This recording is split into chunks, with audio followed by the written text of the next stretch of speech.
All right, guys, we're playing with a new one today.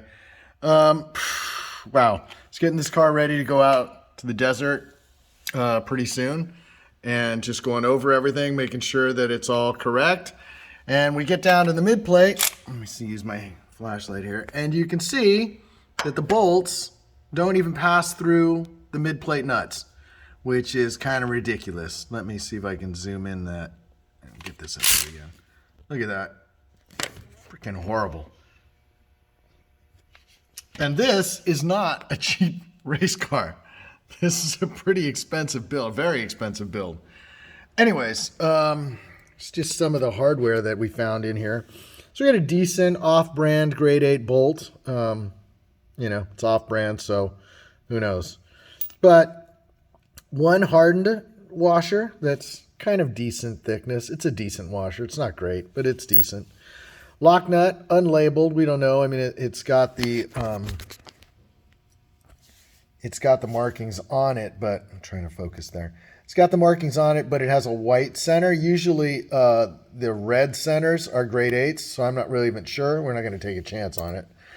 And then, of course, you have a washer that's some off-brand crap washer that doesn't even fit the fastener. Look how it fits over this. Fits like a USS, kind of. Look at how bad that. Oh, sorry. Look how bad that is. Horrible. So we're switching it out to Kimball Midwest. They're, KM is their marking. They're USA made. They're actually Lake Erie's, which is one of the better bolt companies.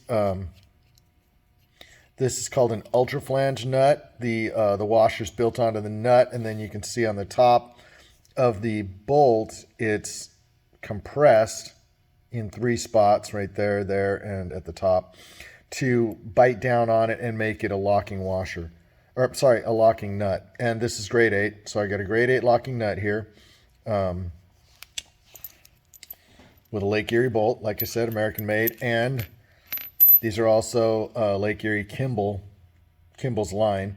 But it's an extra thick, hardened grade 8 washer. So anyways, that's it. A little update on some hardware, a little education on some hardware, and some of the stuff you should be looking for when you're prepping your own race car to get it out.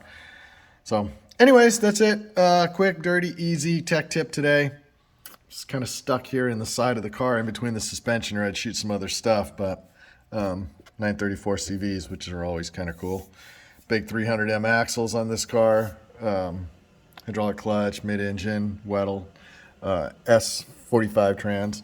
Anyways, that's it. Stay tuned, subscribe, and we'll have more stuff for you.